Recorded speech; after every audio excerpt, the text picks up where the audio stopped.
I am so pleased to be with all of you here today. The Marlin Perkins Award is one of our top prestigious awards here at AZA, and the criteria that you need to meet, I think, is going to go up on the screen so you can see the criteria that we have for being considered a future recipient of the award. And I'm here to present it to someone that I think is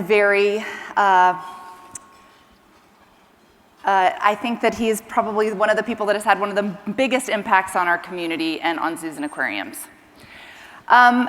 If I was to sum up the criteria that you see on the screen right now, what I would say is that this award is about who has really changed the face of AZA, who has thought about where we're going, what the future is, and who has really thought about the community and making sure that we're moving in a direction that we can all rally around. And I hope when you hear who the recipient is, you will understand why I'm so excited to be here with all of you today. So today I will be presenting this award to my mentor and good friend and the previous CEO of Lincoln Park Zoo, Kevin Bell.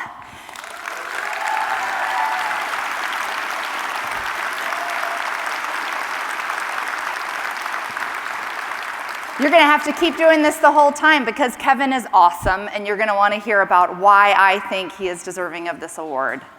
So Kevin has made an incredible impact on AZA, and many of you probably know Kevin, but many of you probably don't because he's very quiet and humble in the way that he likes to lead. And I would love to say that this nomination just came from me, but that wouldn't be true because so many people in this audience actually joined me in nominating Kevin for this award, including a very special person to both Kevin and me. So my award letter to nominate Kevin for this award actually was a joint letter from Dr. Lester Fisher, who was the previous director at Lincoln Park Zoo, and I, being the post-Kevin CEO of Lincoln Park Zoo. We got together, and in our last conversation before Dr. Fisher passed away, we both agreed that Kevin should be a recipient of this award. Now, Dr. Fisher was very well aware of what this award meant and how you had to have a big impact because he was a previous recipient of it as well. So what makes Kevin so special? Why is Kevin the person that should be receiving this award? Well, Kevin grew up in the zoo. He was the boy that grew up in the Bronx Zoo. If he wanted to go on a date, he had to call security to let him in and out of the zoo so that he could do that. Because he grew up on zoo grounds, his dad was the curator of birds, and he grew up around animals, and so zoos just were in his blood. He came to Lincoln Park Zoo and became the youngest bird curator ever to be at Lincoln Park Zoo. And one of the early things he did in his career was he started with several of his other colleagues across AZA, the Ballymena SSP, which was the first species survival plan for AZA in birds. Once he became the CEO or the director of Lincoln Park Zoo, he then facilitated a public-private partnership with the Park District and made Lincoln Park Zoo a privately managed institution that could remain free in the city of Chicago. But that's really just to talk about what he did in Chicago. That public-private partnership was something that happened in Chicago, but really he took that and said, I would love to talk to any other director or any other leader in AZA on how they'd like to become a public-private partnership and really set a nice model. One of the things that Kevin does incredibly well, and I have benefited from more than I can say, is that he likes to regularly do visioning sessions. And so his visioning sessions when he was still at the zoo were all about, we're going to take a day or a half a day and we're going to think about what could be and how we want to change zoos and aquariums or how we want to change the world and how we're going to be a part of it. And several things that are key to what AZA is now are as a result of this. So the first of which is he thought about the Population Management Center. And population biology was so important to making sure that Ballymenas were sustainable, not just in zoos, but we were part of a reintroduction program that was happening in Bali that he was a part of.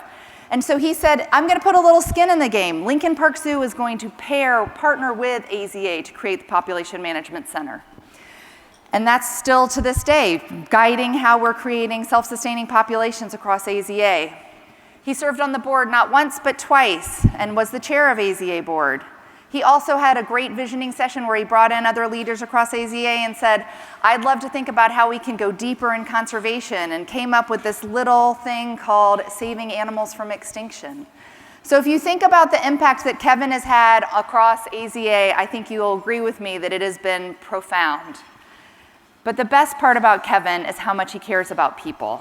He cares about succession. He cares about looking and seeing things in people that maybe they didn't see in themselves. I know Kevin did that for me, and I know Kevin's done it for a lot of other people. So don't just take it from me. I'd like to show a little video of some other people that would like to celebrate Kevin today as well. Hi, Kevin. Congratulations on receiving the Perkins Award. You know, you and I met way back in the 70s when we were both kids at the Bronx Zoo, and we've maintained that friendship ever since. Thank you for everything you've done for the zoo and aquarium profession, and from one Bronx boy to another, congratulations. Kevin is a mentor extraordinaire, a great listener and encourager, always pushing friends and employees to stretch to their fullest capability. I benefited greatly from this amazing Kevin skill. Congratulations, my friend. Hi, Kevin. It was truly an honor to serve with you on the AZA board. I learned so much by watching you lead. Leaders like you are a rarity in any industry.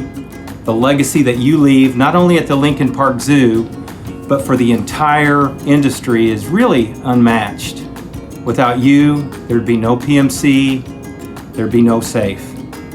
You've been such an inspiration to me and to so many others, and I can't imagine anyone more deserving of the Marlin Perkins Award than you. Congratulations. Hi, Kevin. Congratulations on a great career. Please know how much you've contributed to conservation and science through your work at Lincoln Park, AZA, and others, and that you're respected as a colleague and by me, certainly, as a friend. Thanks again. Bye-bye. Kevin, I am so happy that you are being recognized by the association for all that you have done for us. I can't think of anybody who has done more for the AZA than you have. And that's not just for the association and programmatically, but it's also for the people. You are an amazing leader, and you have given of your leadership and your time to mentor so many people, including me. I am lucky to be able to call you my colleague, but most importantly, my friend. Congratulations. Kevin, congratulations on this well-deserved honor. There's no one that I know in the AZA who's done more for our association. The scientific advancements that you've spearheaded at Lincoln Park Zoo, the amazing transformation of that zoo, your work as AZA president, and of course your work with me on the WAZA Council. You've been a great friend, mentor, and I am so thrilled to see this honor being bestowed on you today. Kevin, congrats. So Kevin, come on up.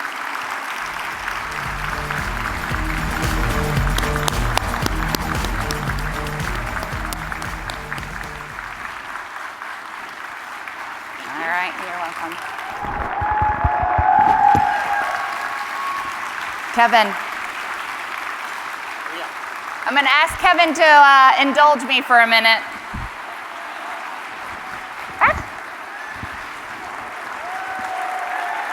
Thank you. Congratulations.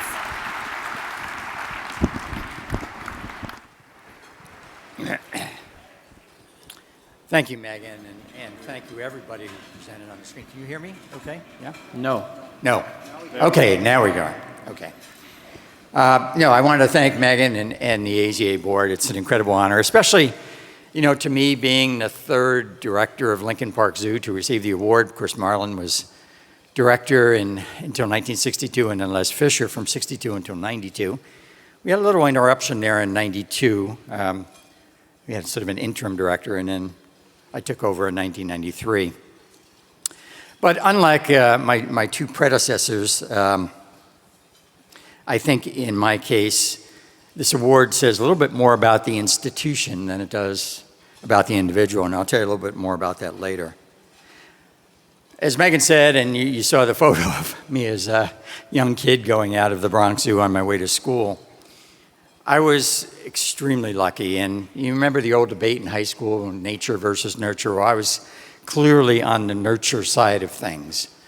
Moving into the Bronx Zoo when I was 5 years old, I was surrounded by just incredibly great people. And there were too many of them to name. The curators, the staff photographer, Sam Dutton, the staff artist, Lloyd Sanford, the editor of Animal Kingdom, who used to help me with my school essays, Bill Bridges. It just sort of goes on and on. But there were three people I would like to just highlight for a second. One, of course, is my dad. My dad started out as a second-generation Bronx Zoo person. His uncle before him worked at the Bronx Zoo. As a keeper in the birdhouse in the 1940s, never had a college education. Became head keeper in the 1950s, and that's when we moved into the zoo in 1957. And then, became assistant curator of birds, chairman of birds, and then ended up as scientific assistant to the director. Not having a college education, he still was able to write a very popular book for the Metropolitan Museum of Art on animals, and was a regular contributor to Animal Kingdom and other publications. And my dad was one of those special people, there aren't many, but he's one of those special people that just had a knack with animals. And you could bring him a bird that nobody had ever seen before, and somehow he would manage not only to get that bird to survive, but to breed. It's a rare quality that I unfortunately did not inherit from my dad. But he was also very meticulous, and I learned those lessons as a 7 or 8 year old. After dinner, my chore was I'd take the zoo cart and I'd go up to the old birdhouse at the Bronx. And even though we, even in those days, had the incubators that turned eggs for you, my dad insisted that I go through every incubator and turn every egg a quarter of a turn, and check every egg for pipping, check for rotten eggs, and go through the whole system and then record it in the book. So I learned a lot from Dad. He was just an amazing mentor for me.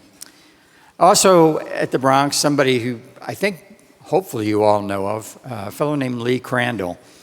And Mr. Crandall was a regular visitor at our house for dinner on Friday nights. And one of the most enjoyable times for me was back in those days in the early 60s. There was no quarantine. There was no regulations when you were bringing birds in. You actually even had to identify what the birds were. So Charlie Cordier would send birds up to the Bronx, and I would go with my dad and Mr. Crandall, and we'd go up to the old birdhouse, to the jewel room, and we'd uncrate these hummingbirds. And I still remember, as a little kid, you remember weird things too. So Mr. Crandall he was a heavy smoker. And I used to sit as a little kid because he had his cigarette balancing in the side of his mouth, and the ashes were always ready to fall, but they never fell. I could never figure that out. Anyway, the amazing thing about Lee was that, my dad, who was great, and they would look at these female hummingbirds, and they'd have the books out, and my dad would say, well, that's a so-and-so, so-and-so, and give their scientific name. And after about 2 minutes, Lee Crandall would say, Joe, it's not a such and such. It's a, and he would give the new name. And he'd say, the last time we had that bird was in 1938. It lived about 3 months.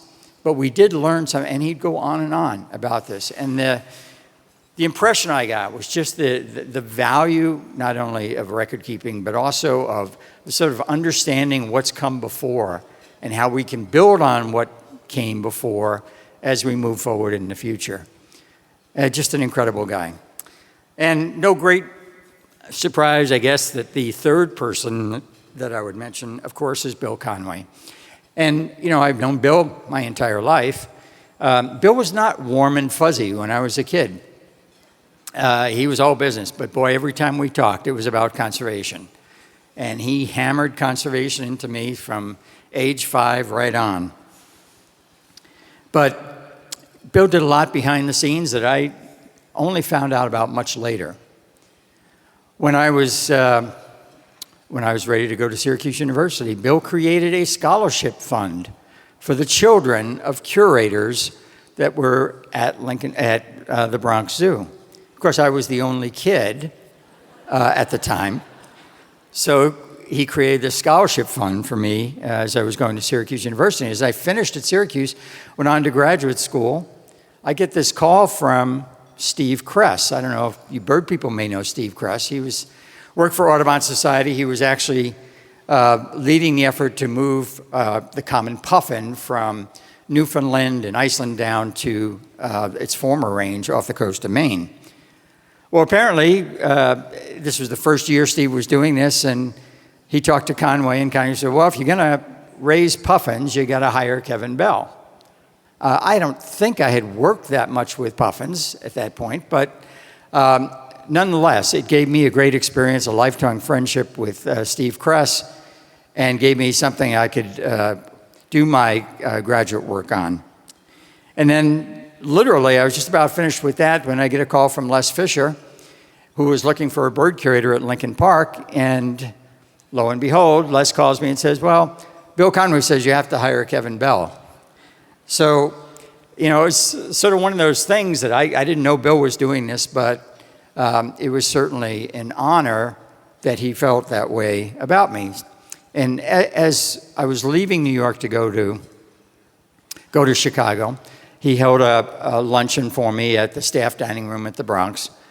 And when all was said and done, we walked outside, and I admitted to him, I said, I'm not sure this is the right job for me. I've never managed anybody. Maybe I should be an assistant curator or, start at a lower level. And he said, nah, just do it. You'll make mistakes. You'll learn from your mistakes. And he said, and besides, you go to Lincoln Park. It's a really nice zoo. Les Fisher's a nice guy, but you're going to come back and work at the real zoo in 2 years. And I didn't take too much of that at the time. And, I went off to Chicago, and of course, I fell in love with Dr. Fisher, who was like a second father to me. They were doing a lot of renovations at the zoo at the time, and the years went by, and I just enjoyed every minute of it. And Les was wonderful not only in allowing me free rein to kind of transform the bird department, but also provided me with experiences across the entire zoo, which I didn't realize at the time was going to prepare me for actually being in a different role at Lincoln Park. So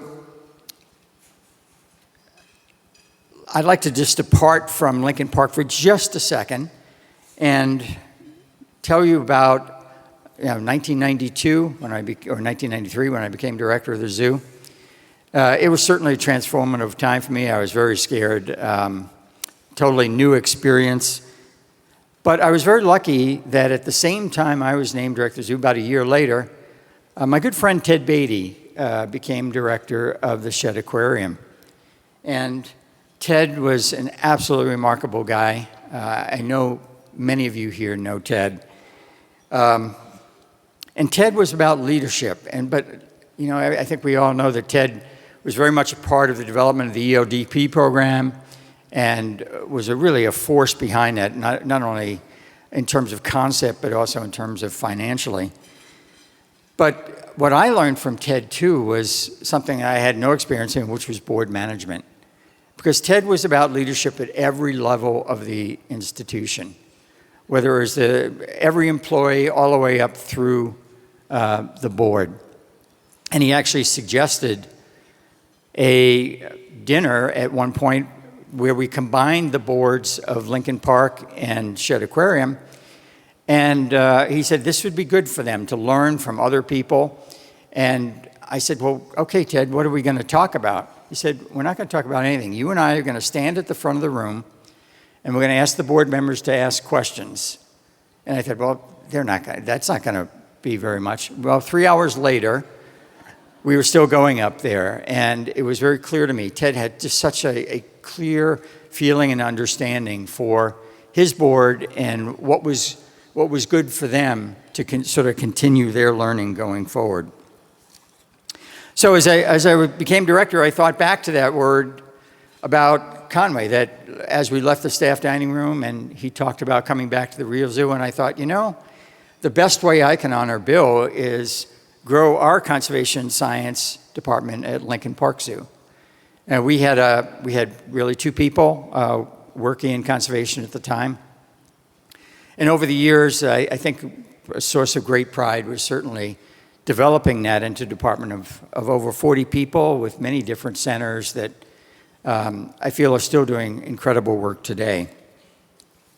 But to finish up, there's I started to say that this award is really more about the institution than it is about the individual, and that's really the case here. We've had just such tremendous people working at Lincoln Park and still working at Lincoln Park.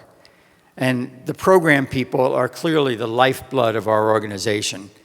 The animal programs, our learning programs, and our conservation science programs. And we've just had incredibly good people in those areas. And I know with us today in our community engagement programs, Dana Murphy, who heads our team, and Allison Price. I think Allison's probably still here. In the animal programs department, you saw Dennis Pate up on the screen. Dennis and I started working together in 1976, and Dennis stepped in when we had some big gray animal problems in the early 2000s, and came back to Lincoln Park Zoo and actually headed up our animal programs department. And of course, Megan Ross served that role, one of, I think, 8 roles that Megan had as part of her development at Lincoln Park. And, clearly our current head of our animal department, Maureen Leahy, is doing just an incredible job. And then conservation science will be my last one. And that, goes back to Steve Thompson and Joanne Earnhardt, those of you remember her. And Megan mentioned the population management center. Those were really the people that really got that going. And then Dominic Travis and Lisa Faust, and now Sonny Nelson is taking that on. So they are an incredible crew. And because of that, I'm hoping that when I come back to Lincoln Park Zoo Board meeting in September, I'm going to bring this beautiful plaque back with me and give it to Megan, and we're going to find a place at the zoo where we can hang it up. And Megan, I'd like for you to put underneath that I accept this award really for all of the Lincoln Park Zoo employees that made this a special thing. So with that, thank you very much.